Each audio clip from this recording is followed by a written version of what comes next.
What's up, people? Sharky back, and today I'm finally going to be looking at Operation Monster Force Halloween Boy. It's safe to say we've been waiting on this assortment of figures for some time, so let's not dilly-dally, shall we?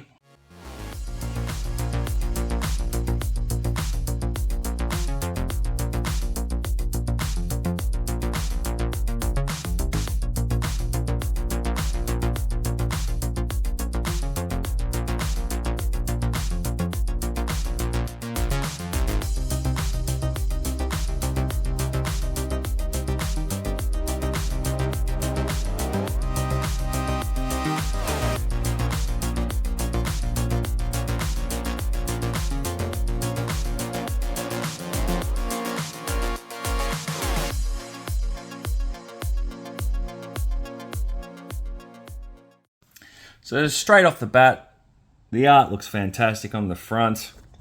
You've got the magnet cover here, close up of the man himself and his accessories, and some lore here.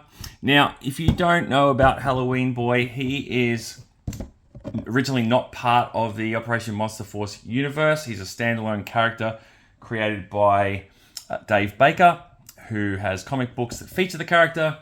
I haven't actually read them. I really do want to read them, but I just haven't had the time to get around to getting them. But you can check those out at Dave's website, and I will throw the link for that in the comments section. So, quick little read here. An archaeologist for hire, super scientist, and warlock, Halloween Boy has a simple mission: help those who cannot help themselves. Raised on a floating skull-shaped island, it's pretty cool, in Earth's low orbit, Halloween Boy has spent his life attempting to assist individuals in no-win scenarios. Dubbed the Demon Who Lives, he works as the patron saint of the impossible. Sounds like a pretty cool cat to me. Down here in this panel, goes into his inclusion in Monster Force. It's basically saying, since learning of the Forgotten King's resurgence, Halloween Boy has been working as a special operative for Declan. Halloween Boy's, we're on a first name basis by the way at this point. Halloween Boy's involvement is not purely altruistic. However, while he is committed to helping Declan Van Helsing thwart the Forgotten King's plans, he is also scheming to kill Count Dracula at the first opportunity. So, there is actually a link here to Dave's website, so I'll pause that there for you for a second if you want to jot that down. Name on the side, he is number 17 in the line. Cross-sell at the bottom here of this current season of figures, and a bit more of a blurb here. I'll hold that there if you do want to pause it. You can then read it. I'm not going to. So that's the package. Let's get him out of it. Okay, so as I am prone to do, let's see how he sounds straight out of the packet. Now, I will say that I have given him a warm water bath because I have heard that some of these figures coming out of the box have been a bit stiff and clunky. So I submerged him in water for 30 seconds, and I did take his vest off beforehand, and the first thing I did notice with the actual figure was, and it might be a bit faint to see because I tried to rub it off after his little bath, there's some marks on the chest here, there, and that's from these parts here. The mushroom pegs that have come through here have caused some rub on the figure. So I'm just going to pop this back on, and then we'll go through all the accessories. Alrighty, he is dressed and ready for mystical combat, so we'll leave him there for a minute. And accessory wise, we will start with these two, I believe they must be elbow pads here. There's some nice detail on them. Similar to what we've seen in the first wave of figures in some respects. Maybe even exactly the same. I haven't got any of the Delta troopers close by to check if they've got them on. But that is those. He comes with the requisite tombstone display stand that has his name on it. He comes with a knife. Ooh, that is sharp. Jokes, it's not that bad. I'm just going to make sure this is nice and focused. I dare say this is the same knife we were seeing before. It is nice, like the shine on the actual blade is a nice deco of paint. Might be a bit hard to see on camera, but it does look good. He comes with 2 sets of hands, 1 pair of fists for punching. Pretty self-explanatory, really. He comes with the spirit fingers. Grabby hands, which fit his demonic, ghoulish look. He comes with 2 sidearms, which look weathered quite nicely. No removable mags. And there are ports for blast effects, pew pew. They do look good. Very Deadpool-esque, really. He comes with an additional pouch, which can be put on either of these spots here. And I feel like, yeah, I don't know if you can take that one off. Oh, no, you can. So you can take any of these off and replace it with that to, I guess, make his look sort of more symmetrical in that sense. You can remove the stun grenades or frag grenades or tear gas grenades, whatever they are. If you wanted to, chuck that up there. Stand up, mate. Comes with some blast effects. 1 long burst, 1 short burst, and 1 quite dramatic burst. See if I can get them all in my hand without them falling out. There you go.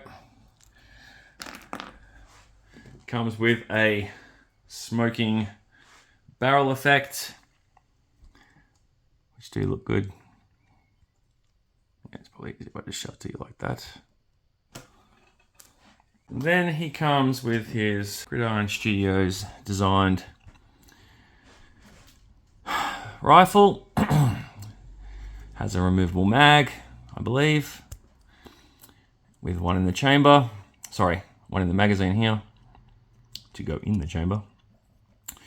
And a suppressor, which should just go on that away.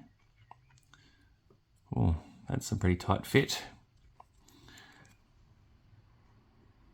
Very snug. As you can see, it is quite a long gun. It is nice though. Again, it's got that weathered effect to looking. Oh, that just popped off. There is a port for blast effects in the suppressor and in the actual barrel of the weapon. I dig it. You could even add like a sling if you wanted to. Pretty nice. And lucky last, he comes with this whopping great sword of his, which looks fantastic. The translucent effect that it does come off. It sits on there. It looks like it was actually part of it, but it does come off. Just sort of slide it right. Get in there. Come on, matey. Okay, so it just sits on there. Like so. It looks very cool. The hilt of this sword has some fantastic detail in it. On both sides. I'll show you the other one in a second. You have what appears to be some kind of demon or vampire with a ruby embedded in its head. As I said earlier, I don't know the lore of the book, so I'm sure there is some backstory with this. So feel free to inform me in the comments if you have actually read the book. And if you're new to the channel and you like Operation Monster Force content and you're enjoying this video, well, this is the time where I tell you to subscribe as I drop things onto the flight deck of the USS Flag. So that's the sword, guys. Let's have a look at the figure. Starting from top to bottom, the face sculpt on this is it's pretty damn cool, man. He's got some kind of skull embedded in his hood or cowl. And I would really like to know if his ears are that big underneath this cowl, or if this is just for dramatic effect. Regardless, it's pretty cool. And just looking at the eyes now, it gives me like Phantom vibes, as in the Ghost Who Walks Phantom. So yeah, pretty cool. I've already went over the webbing here, but you got some nice detail down here on the straps and connection points that I can't think of their proper name right now. Buckles, let's go with buckles. And as I mentioned earlier, you can remove all of these. Flipping them around, it's pretty bare bones back here. Excuse me. But there is a hole for backpacks. And this makes me wonder if that has any modularity that can be used there. Yeah, I guess it could. Some of the other pieces that attach to the other figures must go in there. But he doesn't come with anything that does. Moving down to the legs, you've got the two drop-down holsters, which I am happy to say aren't modular. They are attached like you would see on a classified figure. And unlike a classified figure, they are staying firmly in place. They are not dropping down, even if I put a bit of pressure on them, which is great. Then you got his knee pads, which I dare say we've seen before. And a nice look at his boots. Alrighty, we will go over the articulation side of things now. He can look down really well, and he can look up really well. Side to side, going to about there, and probably do a full 360, considering he's a demon, dealing with possessions and whatnot. Why not demonstrate it? T-pose, no issue. Again, the hot water bath might have done him some favors. Butterfly is moving pretty well. There is a bit of noise there. If I shut up, you will be able to hear it. A little bit creaky, but I'm sure that would loosen up over time. Bicep swivel. Oh, that's not there. Hello. Come back here for a second, matey. There it is. Yep. Double pinless. Oh, that is crunchy. Did you hear that? Oof. Even after a bath. Oh man, yeah, he might need to go back in the hot water. Let's try this one. Oof, that one does not. Oh yeah, that's a bit crunchy in there, guys. So yeah, definitely give these figures some heat beforehand. Wrist swivel there is no issue. I'll go do the bicep here, no issue.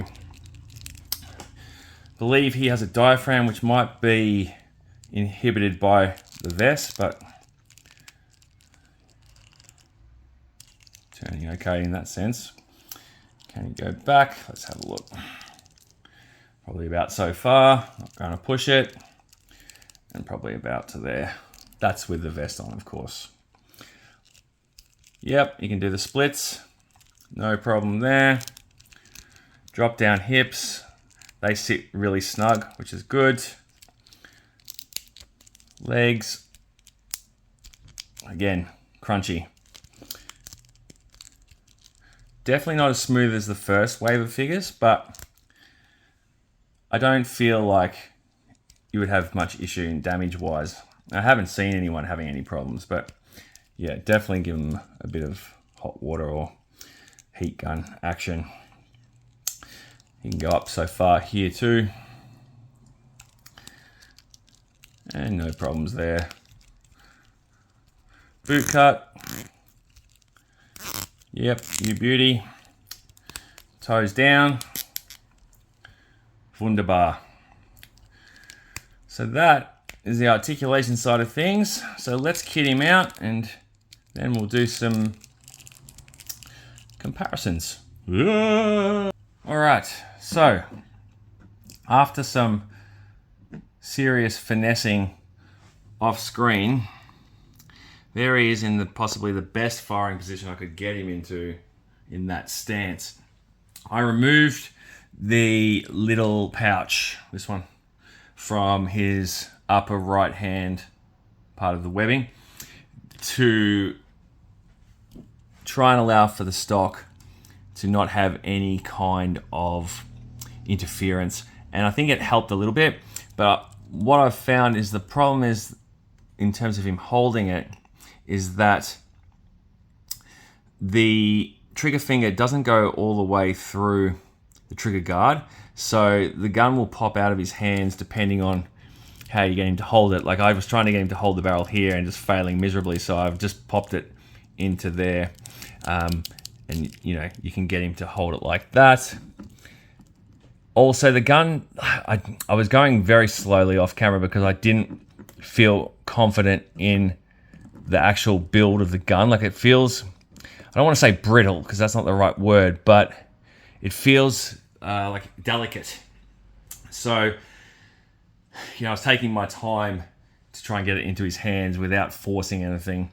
And even the blast effect, you know, I would suggest that when you put them in, that you don't just shove them in. Just, hang on, let me see if we can get this to focus so I can, come on, matey. Don't be rubbish. There we go. So just slowly rotate them in like that, and you shouldn't have any issues. But he stands well with that weapon. You can see he's got both his sidearms in here and the knife in the sheath there in all his orange glory. That's that. So I'll throw a couple of other looks at him, and then yeah, we'll get into the comparisons like I mentioned. So you can get the sword into both of his hands with no issue whatsoever. In terms of him standing with it, let's have a look. Yep, no problemo. I'll chuck this on there as well so we can have a look at that again. Whooshka. I really want to know what the name of the sword is. Actually, just quickly, I forgot to show you the elbow pads, so they go on. Just take the hands off. No problems there in terms of restriction of movement. You can move the arms very freely. So yeah, they do slide a little bit, but if you're posing him, they're just going to stay in place. But that's the grabby hands as well. So yeah, that's that. All right, so here he is with his counterpart, Declan Van Helsing, who he's working alongside to thwart the Forgotten King. And here he is with his other target, the Count, Mr. Dracula himself. And you can see that the orange figure that he is pops color-wise when compared to these more muted tones that you see over here. He's eye-catching. Definitely very eye-catching. And I may even refer to him as Fott from this day forth. And if you don't know what that is, that's fucking orange thing. And keeping in the theme of sword swinging and vampire hunting, I've got him over here with Marvel Legends Blade and Marvel Legends version of Dracula. I don't normally do two of the same characters in my review, but I felt on this occasion it was fitting, especially with how bright the red is on this guy over here. So you can see that he fits well with Marvel Legends because of his oddball nature. He's not your standard typical military inspired figure, so to speak. But that doesn't mean that he can't fit in with your Joes. I'm sure, you know, you could switch the head out with one of the other Monster Force figures and you would have yourself, you could have him as a toxic weapons kind of specialist or something along those lines. But yeah, there you have it. Let's wrap this up now and head on out of here. Final thoughts. I was really hyped for this figure. It was the first one that I added to my order list when these were for order. And I do like it. There are a couple of small gripes. The paint rub on the chest shouldn't really happen, but I get how things go with manufacturing. It is a small gripe, and of course it can be covered up, but it has to be pointed out. The holding of the rifle is problematic, and I feel like he could do with 2 sets of hands. One that allows him to hold that better, and another set that allows him to hold the sword better. Because after holding the rifle with both hands, the sword's really wobbly in this hand, and even squeezing it together to tighten the grip, it's still loose. Now, I'm sure I can fix that, but it shouldn't really happen, you know what I mean? Other than that, the delicate nature of the effects is definitely, again, worth mentioning. I haven't seen anyone break their weaponry yet, but just be careful, all right? All in all, it's a lovely looking figure. You know, he doesn't come with a heap of accessories, but he comes with enough. There's ample amount. And the sword is obviously the standout of the set, especially with the translucent effect that comes with it. I do really dig that.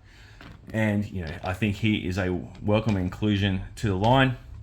And I'm interested to see where they go with the character in the Monster Force lore. Anyway, are you guys going to be picking him up? Have you picked him up? Do you like him? Do you not like him? Is there anything that you've experienced that I haven't? Let me know in the comments. I welcome all and sundry. And on that note, folks, I'm going to love yous and leave yous. So if you enjoyed the video, hit the like button, hit the subscribe button, whatever. And I will see you very soon. With another video, I mean. Not in person, but that could be pretty hard because I am in Australia and all. But you know what I mean. Anyway, say hi to your dogs for me, look after yourselves, and catch you next time.